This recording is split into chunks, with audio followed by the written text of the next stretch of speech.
potensi budidaya ikan gabus kian melesat di Kabupaten Serdang Bedagai.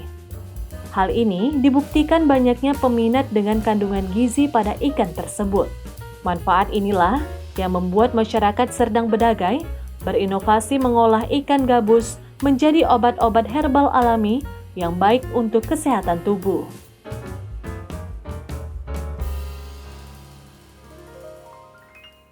Pemirsa, budidaya ikan tampaknya merupakan usaha yang tidak akan pernah mati. Selama permintaan ikan ini masih banyak, tentu kamu masih bisa memasarkannya. Nah, kali ini saya akan mengajak Anda untuk datang langsung ke rumah produksi budidaya ikan gabus di Kota Galuh, Kabupaten Serdang Bedagai, Sumatera Utara. Kita akan melihat langsung nih bagaimana proses budidaya ikan gabus yang katanya olahan ikan gabus bisa dibuat menjadi obat herbal alami yang baik untuk tubuh. Ingin tahu bagaimana prosesnya? Ikutin saya ya. Berdiri sejak tahun 2019 lalu, ribuan ikan gabus berhasil dibudidayakan di sini. Ikan gabus yang hidup di air tawar ini berkembang biak dengan baik. Budidaya ikan gabus tidak sulit jika dilakukan dengan cara yang benar. Ikan yang dominan hidup di air tawar, kolam, dan persawahan ini memiliki sifat yang cenderung susah diatur dan sulit untuk beradaptasi. Proses budidaya ikan gabus tidak sembarangan karena harus memperhatikan teknik dan trik khususnya, seperti yang dijelaskan oleh pembudidaya ikan gabus berikut ini. Yang pertama, Bu, itu harus air dulu ya. Kita setrikakan dengan benar, kita tandonkan dengan benar, kita silkus dengan benar, baru kita bisa memelihara bibit gabus dengan benar. Apabila airnya kurang bagus, dia kehidupan ikan gabus di terpal ini, di bioplok, nggak begitu nyaman dan dia banyak matinya. Kalau airnya sudah bagus, dia pasti bagus. Tergantung air ikan, tergantung kebesaran gram ikan ya Bu ya. Pertama, kalau dia 250 gram, airnya dia cuma 10 cm. Dia makin besar, dia makin 5 cm, 5 cm, sampai dia umur 8 bulan kita panen, dia bisa kedalaman airnya 1 meter. Dari 10 cm, ukuran berat ikan ya Bu, dari 100 gram, 200 gram dia beda-beda airnya. Karena ikan gabus ini cenderung dia takut dingin. Kalau dia bibit kecil ya, ukuran dari 200 gram ke bawah, dia takut dingin. Dia harus suhu 29 ke atas suhu airnya. Selain itu, pembudidaya ikan gabus harus memperhatikan jenis makanan yang diberi seperti maggot. Maggot, atau disebut dengan belatung, merupakan larva yang awalnya berasal dari telur dan bermetamorfosis menjadi lalat dewasa. Setiap harinya, ikan gabus memakan maggot yang hidup di sampah organik. Makanan ini terbukti memiliki protein yang baik untuk perkembangan ikan gabus. Yang pertama ya Bu, maggot dibudidayakan karena kita membudidayakan gabus membutuhkan pakan maggot yang berprotein tinggi.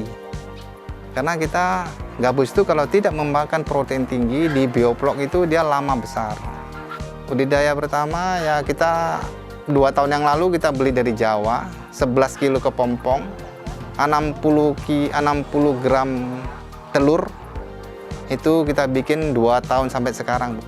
Cara budidayanya kita dari Dinas Kebersihan Kecamatan Perbongan, kita ambil sampah organiknya, kita bantu pemerintah daerah untuk kebersihan, kita kelola di sini untuk kasih makan maggot. Ikan gabus baiknya dipanen pada usia 8 bulan, karena pada saat ini protein dan kandungan gizi di dalamnya sangat cukup untuk dikonsumsi tubuh. Jika gabus yang sudah mencukupi standar akan dibawa ke pabrik yang tidak jauh dari lokasi budidaya. Disinilah ikan gabus akan diproses menjadi obat herbal alami. Pengolahan obat herbal berbahan ikan gabus melalui beberapa proses penting, seperti menyeleksi bahan baku, penggilingan, hingga menjadikan obat yang layak untuk dikonsumsi.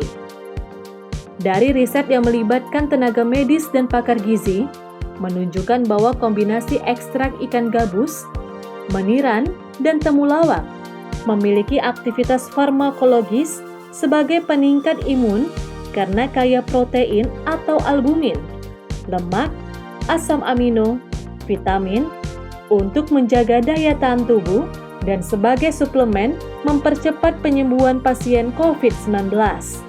Karena kita tahu sendiri ya, ekstrak ikan gabus itu memiliki kandungan albumin. Albumin merupakan salah satu protein esensial ya dalam tubuh kita. Albumin ini dibutuhkan dalam hal untuk penyembuhan, baik itu dari penyakit infeksi atau yang lainnya, itu sangat dibutuhkan. Ya, karena kan kita tahu sendiri tubuh kita itu ada banyak mengandung protein. Ya, protein-protein ini yang dibutuhkan tubuh kita untuk meningkatkan salah satunya proses penyembuhan ataupun kekebalan tubuh. Yang kedua adalah meniran. Kita tahu meniran, ekstrak meniran tadi mengandung yang namanya pilantin ya. Pilantin yang tadi kita sudah memahami ya, selama ini banyak digunakan sebagai imunomodulator. Ya, ini salah satu potensi lagi, tambahan lagi yang ada di Indonesia. Ya, karena meniran adalah salah satu tanaman yang memang kita kategorikan asli Indonesia. Yang ketiga yaitu adalah ekstrak temulawak. Kalau temulawak, nah ini ya gerakan minum temulawak atau yang lainnya merupakan salah satu program pemerintah juga. Dan salah satu komponen ini ada dalam herbal ini ya, salah satunya mengandung komposisinya yaitu kurkumin ataupun kurkuminoid. Kita tahu kurkumin tadi bersifat sebagai imunomodulator ya, karena sudah banyak penelitian ya, ini memberikan efek yang sangat baik ya terhadap tubuh dalam hal meningkatkan daya tahan tubuh. Karena memiliki banyak manfaat dan terbukti berkhasiat, PT Akar Rimba Nusantara melalui pemerintah Kabupaten Serdang Bedagai mendistribusikan ratusan obat herbal kepada masyarakat yang mengalami permasalahan nafsu makan, stunting pada anak, masalah ibu menyusui, perbaikan jaringan kulit, hingga menjaga imun tubuh. Hal ini merupakan kontribusi PT Akar Rimba Nusantara untuk mendukung program pemerintah dalam mengatasi permasalahan kesehatan masyarakat.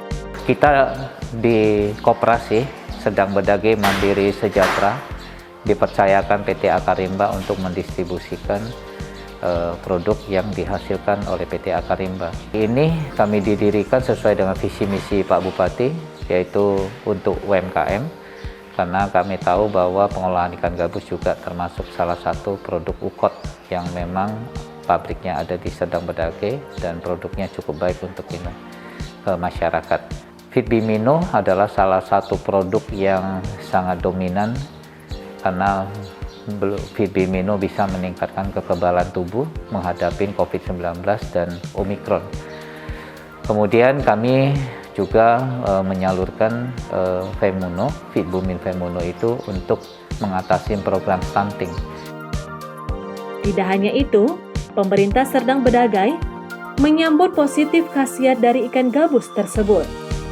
Dengan adanya obat herbal yang diproduksi oleh PT Akar Rimba Nusantara, permasalahan kesehatan masyarakat sedikit demi sedikit mulai mengecil. Melihat potensi alam dan hasil bumi Kabupaten Serdang Bedagai, sangat berpotensi untuk mengembangkan ikan gabus, baik itu untuk kebutuhan farmasi dan juga konsumsi. Dalam membangun daerah, diperlukan sinergi antara pemerintah, industri, akademisi, dan komunitas. Baik pemirsa, tadi kita sudah melihat bagaimana proses budidaya ikan gabus di kota Galuh di Kabupaten Serdang Bedagai, Sumatera Utara ini. Nah, kali ini saya sudah berada di PT Akar Rimba Nusantara, yang dimana PT ini telah mengolah ikan gabus menjadi obat-obat herbal alami yang baik untuk tubuh. Nah, sekarang ini di belakang saya sudah ada alat-alat dan juga proses produksinya akan dilakukan di sini.